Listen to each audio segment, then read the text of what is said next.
ના બસ.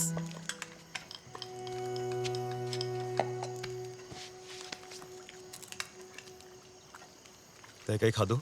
ના, મને ભૂખ નથી. હું પછી ખાઈ લઈશ. શાલિની, જો તું નહીં ખાય ને તો બસ કરો હવે. તમારી સલાહથી છે ને કોઈને હવે ત્રાસ ન આપતા.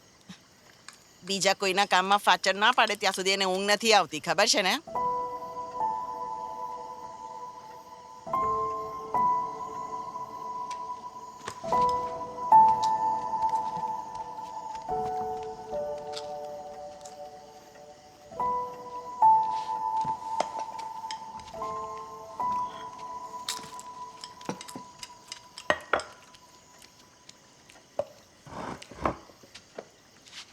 બેટા, તું જરા પણ ચિંતા નહીં કર. એ 1.5 વર્ષનો હતો ને ત્યારે એના પપ્પા ગલ્ફ ગયા હતા. 8 વર્ષ પછી પાછા આવ્યા. એમને હાર્ટનો પ્રોબ્લેમ હતો. 5 વર્ષ સુધી એમણે દવા લીધી, પણ એને લીધે એમની કિડની ખરાબ થવા લાગી. જ્યારે સોમન 9 વર્ષનો હતો ત્યારે એ રોજ સ્કૂલે નહોતો જતો, પણ એમનું ધ્યાન રાખવા હોસ્પિટલમાં જતો હતો. એમની સાથે રહી શકે એટલા માટે. એ નહોતો ચાહતો કે એ કોઈના માટે બોજો બને, અને એટલા માટે જ એ આવો માથા ફરેલ છે.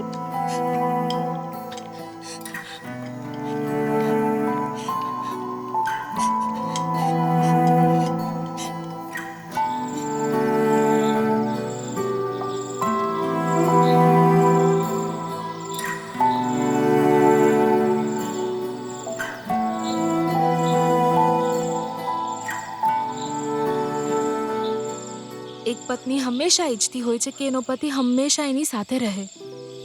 મને નથી ખબર કે કેટલી પત્નીઓ મારા જેટલી લકી હશે, પણ એ તો છે કે આપણી દીકરી જન્મી ત્યારે હંમેશા તમે મારી પડખે હતા.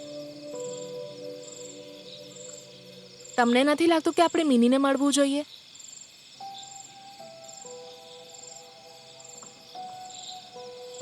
ચાલ હમણાં જ જઈએ.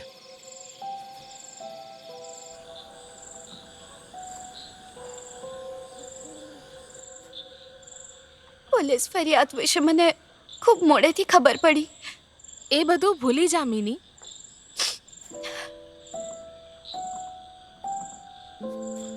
એમનો તાવ અચાનક વધી ગયો હતો. મેં કેટલી વાર કહ્યું કે ચાલો હોસ્પિટલમાં દાખલ થઈ જાઓ, પણ ના, આદુવાળી ચા પીને ધાબળો ઓઢી સૂઈ ગયા. બીજા દિવસે સવારે જ્યારે બહુ ઠંડી ચડી ત્યારે હોસ્પિટલ જવા તૈયાર થયા. ત્યાં સુધીમાં તો લોહી.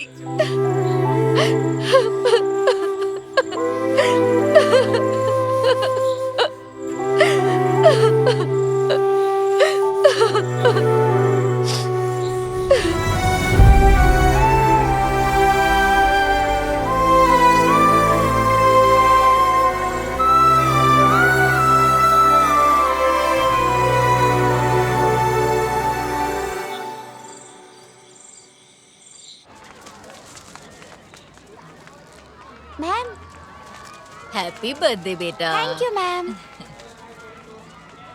જ્યોર્જ સરને કેમ આઈસીયુમાં લઈ ગયા છે? હવે તો સારું છે. હા. આવતા અઠવાડિયે ડિસ્ચાર્જ પણ મળી જશે. હું એમને મળવા જઈ શક્યો નથી.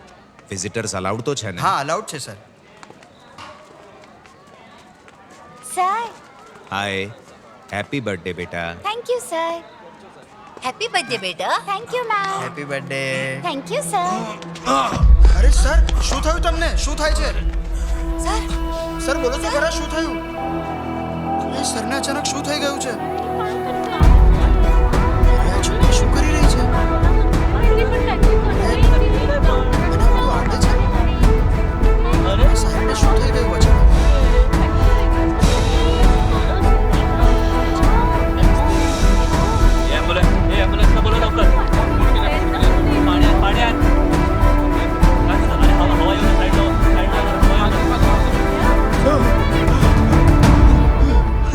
અરે જુઓ, અમને હોશ આવી ગયો. આ છોકરીએ તો કમાલ કરી, હા? અરે એવું તો શું કર્યું હશે એણે?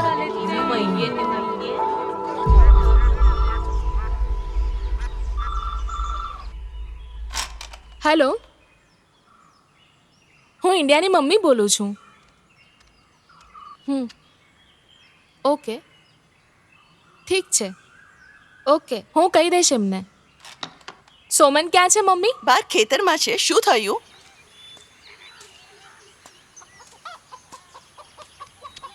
સોમન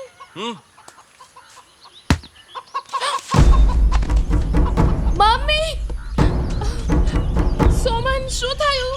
આંખો ખોલો સોમન, આંખો ખોલો.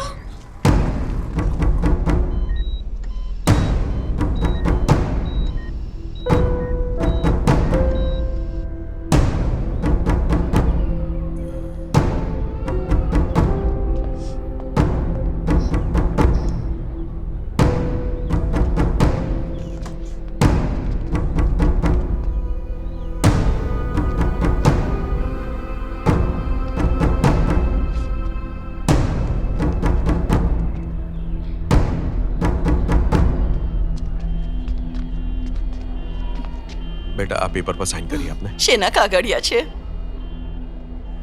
સોમનને હમણાં વેન્ટિલેટર ઉપર મૂકવામાં આવશે.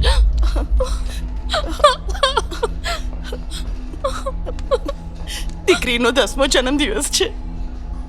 અરે હે ભગવાન, આ શું થઈ ગયું આજે?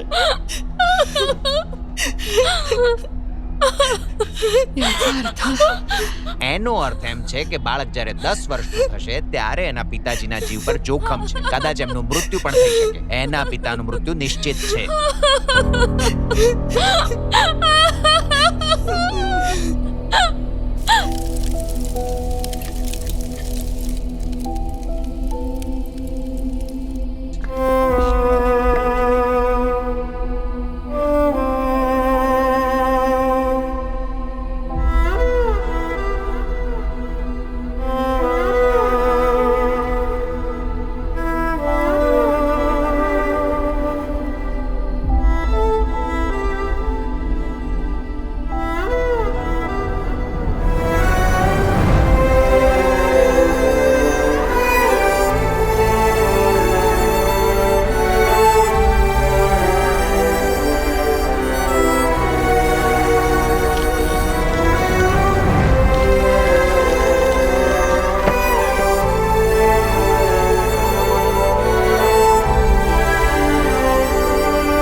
એનેફેલેટિક શોક. જે સમજાય એવું બોલો ને. જ્યારે પેશન્ટ આવ્યો ત્યારે એને દુખાવો હતો. હા. ડાયક્લોફેનાક નામની એક પેઇન કિલર છે. હા. એને ઇન્જેક્શનના રૂપમાં આપવામાં આવે છે, પણ એને કોઈ નવા ડોક્ટરે આપી છે. એ પણ ટેસ્ટ ડોઝ વગર આપી. એટલે શું? નસમાં મસલની દવા આપવામાં આવી છે.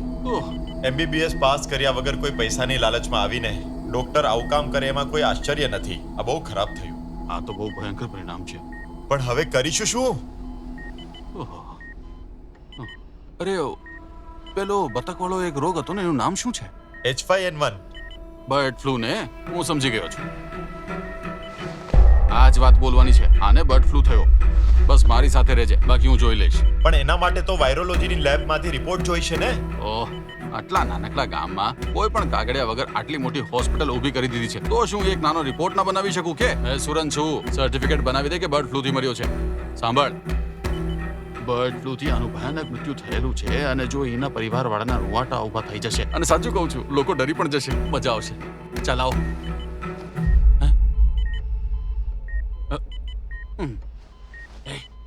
તમે ડરો નહીં. હા? આમ પણ એ બેભાન છે. હા, તો ઠીક છે. નહીં તો આની ખોડીની અંદર પણ ઝેરનું ઇન્જેક્શન મારવું પડે, જેથી આપણે વિરુદ્ધ એ બોલી ના શકે. ચાલ મારી સાથે.